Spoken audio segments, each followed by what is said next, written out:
Hello बच्चों, कैसे हैं आप लोग। उम्मीद है अच्छे होंगे और पढ़ाई लिखाई बढ़िया चल रही होगी। कक्षा 11 भौतिक विज्ञान की आज की क्लास में हम लोग सदिश गुणन पर प्रश्न हल करेंगे। इसके पहले मुख्य रूप से हम लोगों ने पढ़ा है कि दो सदिशों का अदिश गुणन vector A dot vector B बराबर ए बी कॉस थीटा, सदिश गुणन vector A cross vector B बराबर A B sine theta N cap और उनके गुण या विशेषताएं पढ़े हैं। आज हम लोग उन्हीं के गुणों का उपयोग करते हुए कुछ प्रश्न हल करेंगे। एक प्रश्न है, दो सदिशों वेक्टर ए व वेक्टर बी का योग तथा अंतर परस्पर लंबवत है। सिद्ध कीजिए कि दोनों सदिश समान परिमाण के हैं। ठीक, क्या दिया गया है? दो सदिश हैं ए और बी। एक बार हम कह रहे हैं उनका योग यानी vector A plus vector B, दोबारा कह रहे हैं अंतर यानी vector A minus vector B. ये दोनों लंबवत हैं। लंबवत तो ठीक है, योग को हमने मान लिया r1 वेक्टर है, अंतर को हमने मान लिया कि r2 वेक्टर है। अब प्रश्न में ये कहा गया है कि r1 वेक्टर और r2 वेक्टर परस्पर लंबवत हैं। आप ध्यान दीजिए, सदिशों के जब हम अदिश गुणन की बात कर रहे थे तो वहाँ एक गुण ये था कि दो सदिश अगर एक दूसरे के लंबवत हैं तो उनका अदिश गुणनफल स्केलर प्रोडक्ट शून्य होगा। Vector A dot vector B बराबर ए बी कॉस थीटा बराबर शून्य। कब? जब ए और बी लंबवत होंगे। क्यों? कास थीटा यानी कास 90 अंश 0 होता है। तो हम लोग उस प्रॉपर्टी का उपयोग करेंगे। तो हम ये कहेंगे जब ये और ये r1 वेक्टर और r2 वेक्टर लंबवत हैं तो इसका मतलब इनका डॉट प्रोडक्ट शून्य होना चाहिए। ठीक, तो r1 vector dot r2 vector बराबर 0 अदिश गुणनफल की जो प्रॉपर्टी थी उससे निकाल लेंगे। अब r1 वेक्टर का हमने मान रखा, r2 वेक्टर का मान रखा, इसी का प्रसार कर दिया, है ना, डिस्ट्रीब्यूटिव होता है, वितरित होता है। तो vector A dot vector A, vector A dot vector B minus चिन्ह के साथ, फिर प्लस में बी डॉट ए, फिर माइनस बी डॉट बी। अब फिर एक प्रॉपर्टी हम लोगों ने और पढ़ी थी कि किसी भी सदिश का स्वतः अदिश गुणन सेल्फ स्केलर प्रोडक्ट उसके परिमाण के वर्ग के बराबर होता है। तो इसको हम सीधे ए स्क्वायर लिख लेंगे, है ना।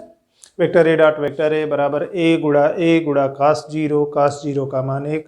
तो एक प्रॉपर्टी हम लोगों ने पढ़ी थी कि स्वतः अदिश गुणन उस वेक्टर के परिमाण के वर्ग के बराबर होता है। ठीक, ए डॉट बी है या बी डॉट ए है, चूंकि डॉट गुणन क्रम विनिमय नियम का पालन करता है तो इसको भी हम ए डॉट बी लिख सकते हैं। ठीक, और उसी तरह से vector B dot vector B को हमने माइनस बी स्क्वायर लिख लिया। अब ये ए डॉट बी और ये माइनस ए डॉट बी ये दोनों कैंसिल आउट हो जाएंगे, है ना। और यहाँ हमने जो ए और बी लिखा है ना, ये ए है वेक्टर ए का परिमाण और बी है वेक्टर बी का परिमाण। ठीक, तो ये दोनों पद कैंसिल हो गए। अब यहाँ क्या बचा? ए स्क्वायर माइनस बी स्क्वायर बराबर 0 या ए स्क्वायर बराबर बी स्क्वायर। वर्गमूल ले लेंगे इसका तो ठीक है, चाहे तो हम दोनों तरफ धन चिन्ह ले लें तो प्लस ए बराबर प्लस बी या माइनस ए बराबर माइनस बी। बाकी हम परिमाण की बात कर रहे हैं तो ए बराबर बी का मतलब ये है कि वेक्टर ए का जो परिमाण है वो वेक्टर बी के परिमाण के बराबर है, और यही सिद्ध करना था कि दोनों सदिशों के परिमाण समान हैं। अगले प्रश्न पर आते हैं। दूसरा एक प्रश्न है, सिद्ध कीजिए कि सदिश ए वेक्टर बराबर 2i cap plus 2j cap minus 2k cap तथा दूसरा एक सदिश दिया है बी वेक्टर बराबर 7i cap minus 5j cap plus 2k cap परस्पर लंबवत है। अभी पिछले प्रश्न में भी हम लोगों ने इसी प्रॉपर्टी का उपयोग किया था कि हमारे पास जब दो सदिश दिए हुए हों और लंबवत बताना हो कि या सिद्ध करना हो कि लंबवत हैं तो उनका अगर हम अदिश गुणनफल शून्य कर सकें, vector A dot vector B बराबर अगर 0 हो, जब ए और बी में से कोई भी 0 ना हो, तो इसका मतलब ये है कि ए और बी लंबवत हैं, क्योंकि vector A dot vector B बराबर A B cos theta, A भी 0 नहीं है, बी भी 0 नहीं है, लेकिन vector A dot vector B 0 है, तो इसका मतलब ए और बी लंबवत हैं।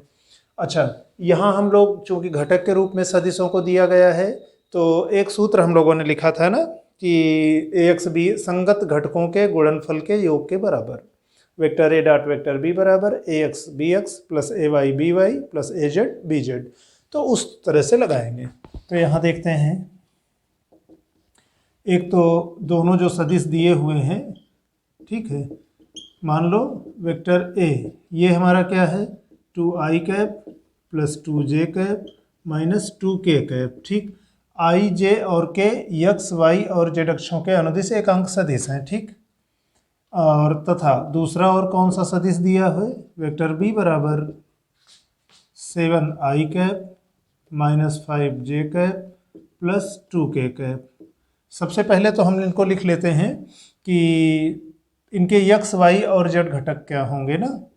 वेक्टर a बराबर, मान लो उसको हम ax i cap plus ay j cap plus az k cap, है ना, से तुलना करें, अगर से तुलना करने पर ax हमारा कितना है, ये i कैप के साथ 2, ay कितना है, ये भी 2 है, az कितना है, -2। ठीक, इसी प्रकार अगर हम b वाले वेक्टर के घटक कहें तो bx कितना है 7, by कितना है -5 और bz कितना है +2। सॉरी, प्लस नहीं लिख रहे हैं किसी में भी।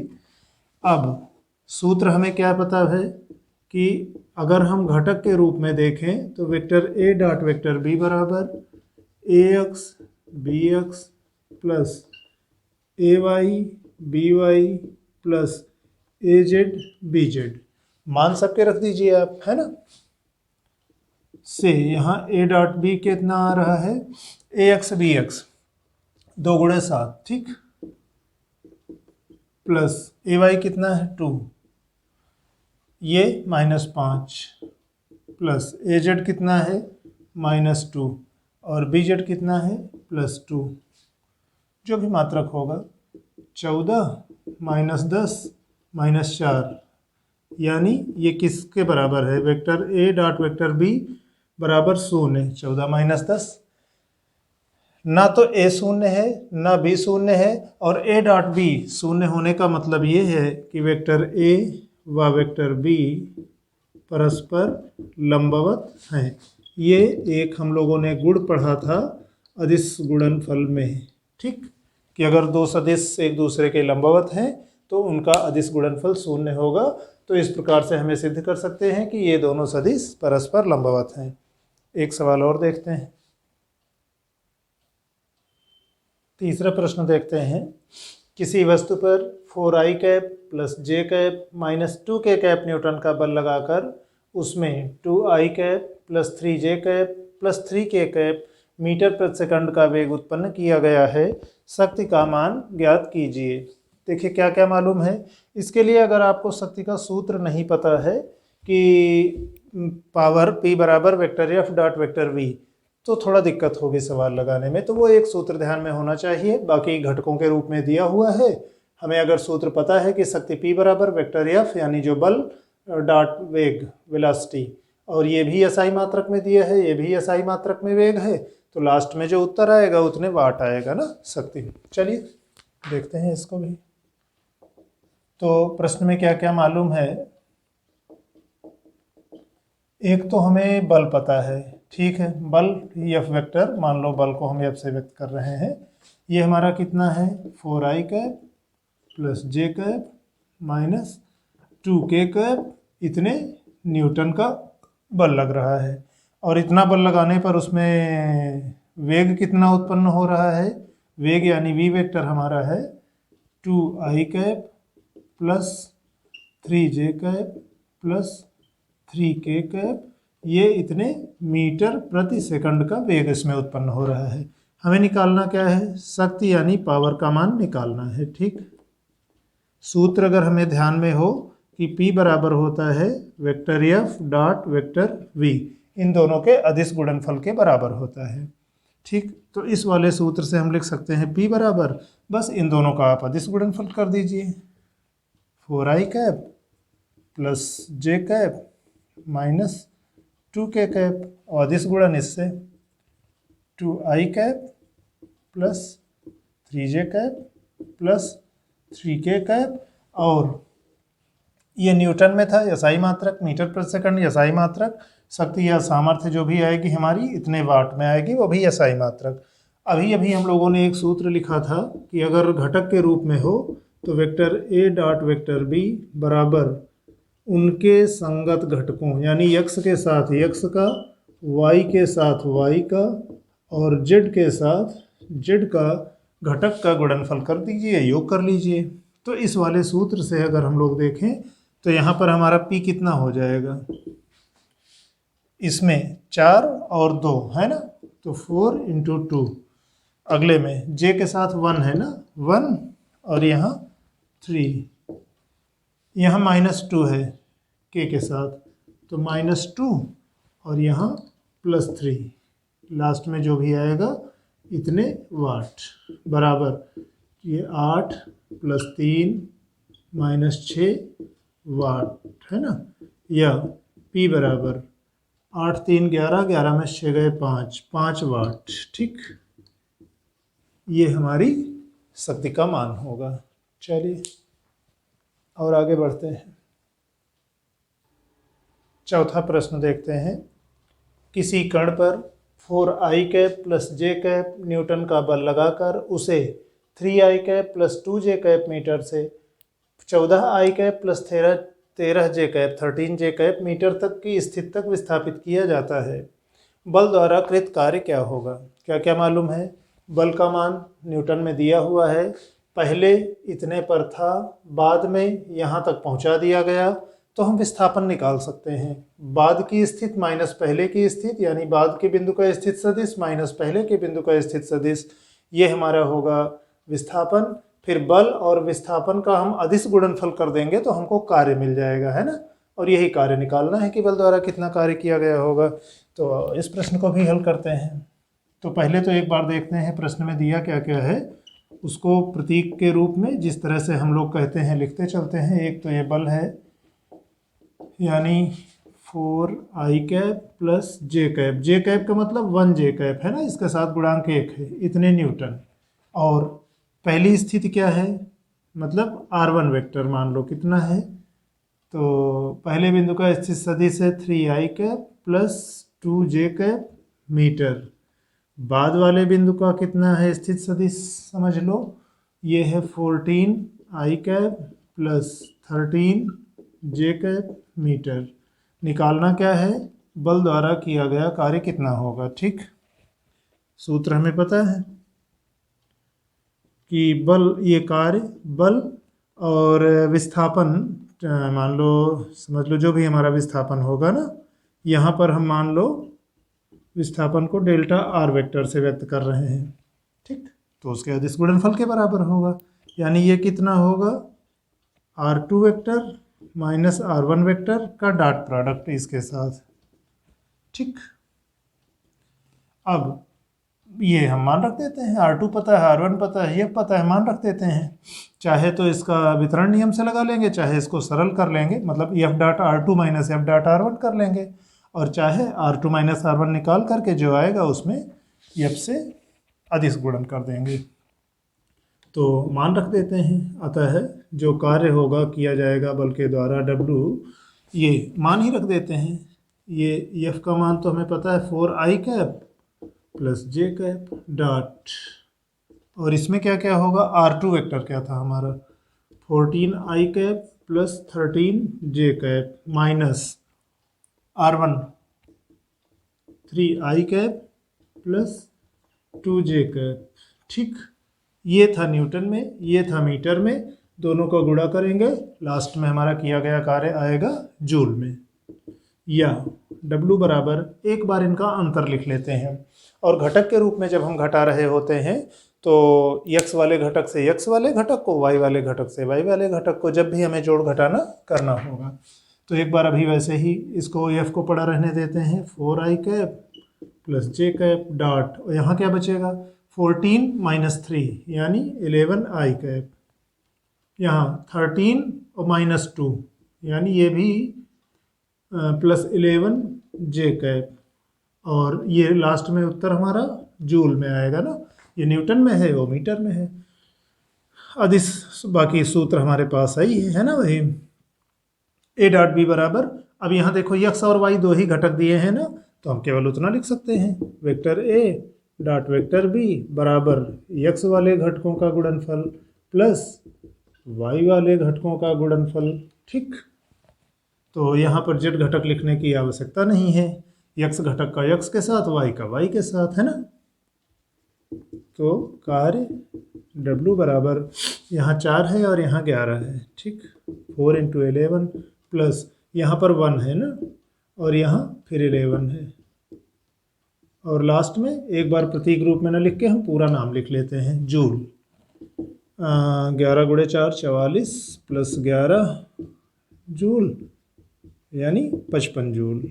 ये इतना होगा कुल किया गया कार्य जो बल के द्वारा किया जाएगा इस स्थिति से इस स्थिति तक विस्थापित करने में। तो चलिए ये प्रश्न हुआ। एक प्रश्न और लगाते हैं। 5वां प्रश्न देखते हैं। दो सदिशों के परिमाणों का गुणनफल 12 तथा उनका अदिश गुणनफल 6√3 है।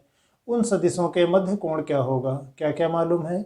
दो सदिश हैं, उन सदिशों का जो परिमाण है उनका परिमाण का गुणनफल 12 है और उन सदिशों का अदिश गुणनफल 6√3 है। निकालना क्या है? उन सदिशों के बीच कोण कितना रहा होगा। सदिश हम कुछ मान लेते हैं, चाहे तो हम ए और बी मानते रहे हैं वही मान लें, या जानबूझ के इस बार थोड़ा सा प्रतीक बदल लेते हैं। तो मान लेते हैं पी और क्यू सदिश हैं, जरूरी नहीं है कि हम ए और बी ही माने। तो मान लेते हैं कि माना सदिश पी व क्यू हैं व इनके कोण निकालना है व इनके मध्य कोण थीटा है, ठीक। अब प्रश्न में और क्या क्या मालूम है? प्रश्नानुसार इनके परिमाणों का गुणनफल यानी वेक्टर p और, ठीक है हम परिमाण कह रहे हैं तो वेक्टर q, तो यहाँ चाहे क्रॉस लगाएं चाहे डॉट लगाएं ना, कोई मतलब नहीं है, हम परिमाण की बात कर रहे हैं। p और q का गुणनफल 12 है, ये समीकरण एक बातें दी हुई है। दूसरा हमें क्या पता है कि उनका अदिश गुणनफल इतना है तथा vector p dot vector q, ध्यान देना यहाँ पर हम डॉट लगाए हैं लेकिन मॉड के साथ लगाए हैं, यानी परिमाण। हम मॉड ऑफ वेक्टर p का मतलब केवल p, mod of vector q का मतलब केवल q। यहाँ ये मत कहना कि ये पी क्यू cos थीटा है ना, हम केवल परिमाण की बात कर रहे हैं। अब वो सदिश नहीं है, केवल परिमाण।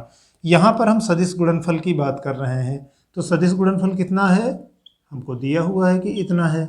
अच्छा, सूत्र हमें पता है ना कि vector p dot vector q, अच्छा ये मान लो समीकरण 2 हुआ।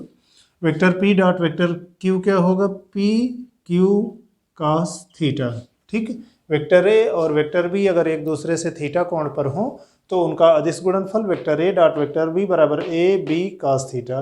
a वेक्टर a का परिमाण है, b वेक्टर b का परिमाण है। यहाँ हम a और b के बजाय जानबूझ के p और q लिख रहे हैं।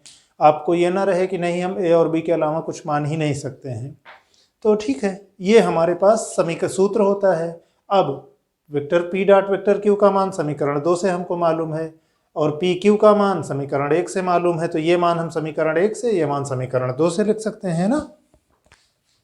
तो समीकरण 1 व 2 से मान रखने पर वहाँ जो भी मान है उनको आप इस वाले में रख दीजिए। तो vector p dot vector q क्या है? 6√3 बराबर पी क्यू का गुणनफल कितना है? 12 और cos थीटा तो है ही है। यहाँ से आप कह सकते हो cos थीटा बराबर 6√3/12 लिख सकते हैं। 6 दूनी 12, √3/2 लिख सकते हैं।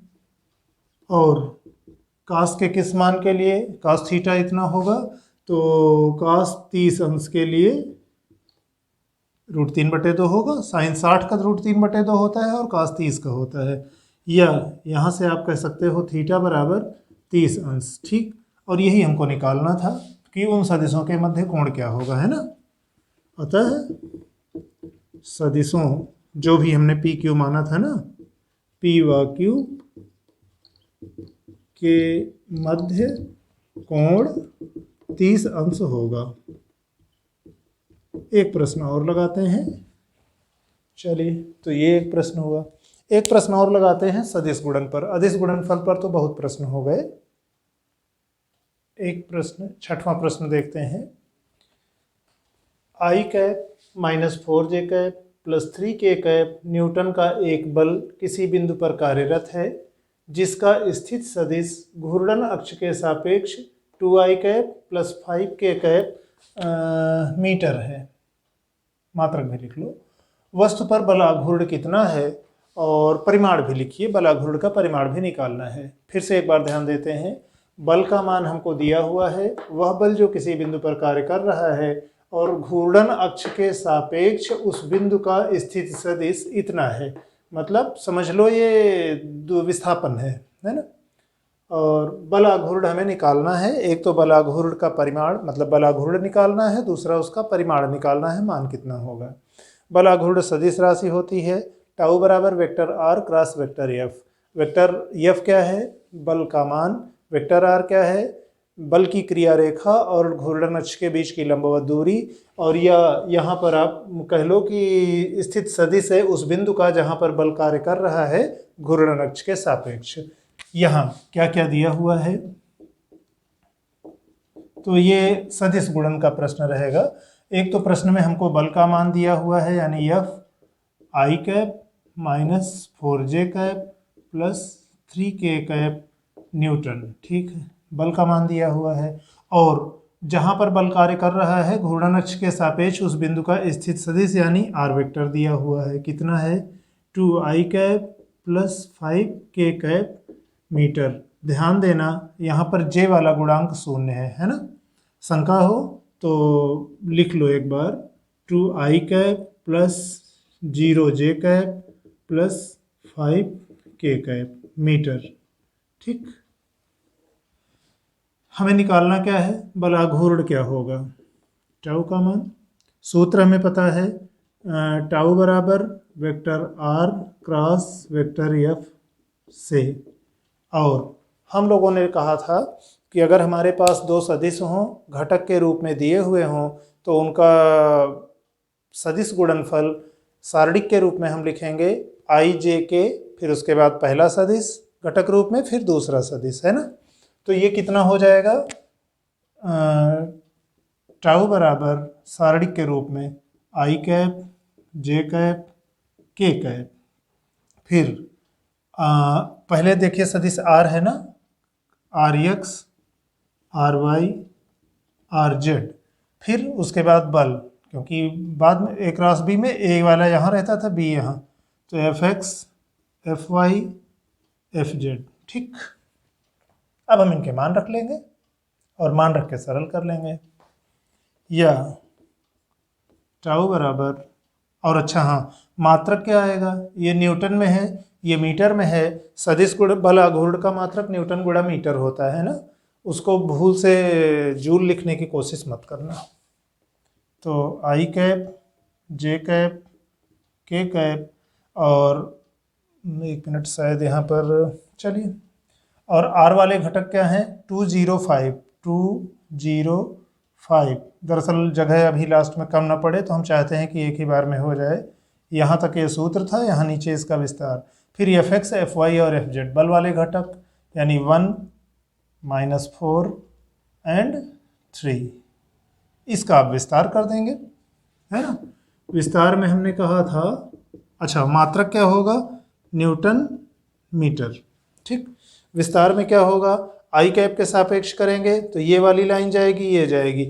या तो आपको जो हम लोगों ने बड़ा सा सूत्र लिखा था वो सूत्र याद रहे, हम ये नहीं कहेंगे कि आप सूत्र याद रखो। सारणिक का विस्तार अगर आप जान कर लेते हो तो याद रखने की आवश्यकता नहीं है, एक बार ध्यान से देखते चलते हैं। आई के सापेक्ष विस्तार करेंगे, ये पंक्ति और ये कॉलम चला जाएगा ना, तो आई के साथ क्या होगा हमारा? ये चले गए, ये माइनस ए, तो 0 गुणा 3 यानी 0, और फिर ये 5 और 0 हो गया, माइनस करेंगे इन दोनों का गुणनफल, तो ये -20 ऐसे ही है, तो माइनस माइनस ये हो जाएगा +20। ठीक, और फिर जे के सापेक्ष करेंगे, मान लो हम जो -j इसको ले लिए, प्लस माइनस प्लस इस क्रम में, तो ये माइनस हो गया। इसके सापेक्ष करेंगे तो ये दोनों चले जाएंगे। अब क्या बचेगा? 2 गुणा 3 यानी 6, और माइनस इसका 1 गुणा 5 यानी -5। फिर तीसरा फिर प्लस चिन्ह के साथ आएगा के कैप। के का सापेक्ष करेंगे तो एक ये पंक्ति गई और ये कॉलम गया, अब इनका गुणा, 2 गुणे -4 यानी -8, और ये गए हैं ना 1 एंड 0, तो ठीक है वो 0 ही है। और ये पूरा ध्यान रहे मात्रक न्यूटन मीटर, या सरल करके आप इकट्ठा करके लिख लीजिए। तो ये हो जाएगा 20 I कैप एंड 6 - 5 1 माइनस चिन्ह के साथ यानी -j कैप। ठीक है, एक है गुणांक, नहीं लिख रहे हैं उसको, लिखने का आपका मन करे लिख लीजिए 1j cap -8 k cap Newton, एक बार पूरा नाम लिख लेते हैं मात्रक का, न्यूटन मीटर। ये तो हुआ बलाघूर्ण। एक बात, अब परिमाण अगर हम इसका कह रहे हैं ना, तो टाउ का परिमाण जब कभी घटक के रूप में इस तरह से दिया हुआ हो तो सारे घटकों के वर्गों का योग करके वर्गमूल ले लीजिए। ठीक, परिमाण क्या हो जाएगा, तो इसका पहले 20 का वर्ग प्लस यहाँ 1 है, 1 का स्क्वायर प्लस -8 का स्क्वायर, है ना। कहाँ से आएगा, अब मान लो इसी को हम कह रहे हैं ना कि टाउ का परिमाण यानी टाउ बराबर tau x square plus tau y square plus tau z square, इस वाले सूत्र से आया था ये वाला ना। चाहे तो आप इस सूत्र को पहले लिख लीजिए, फिलहाल ये हमने जो लिखा है वो सीधे इससे लिखा है, आप इसको बल्कि पहले ही लिख लीजिए। ठीक है, तो ये पहले हो गया, उसके बाद ये, तो यानी यहाँ से टाउ का परिमाण क्या हो जाएगा, टाउ बराबर बस वर्गमूल के अंदर 20 का वर्ग 400, 1 का वर्ग 1 और 8 का वर्ग 64, तो ये हो गया वर्गमूल के अंदर 465। बाकी मात्रक तो हमारा है ही न्यूटन इंटू मीटर। ठीक, तो बस ठीक है, अभी आज के लिए केवल इतना ही। आप लोग पढ़ाई लिखाई करते रहिए, अपनी तबीयत का ध्यान रखिए, बाकी शेष कल।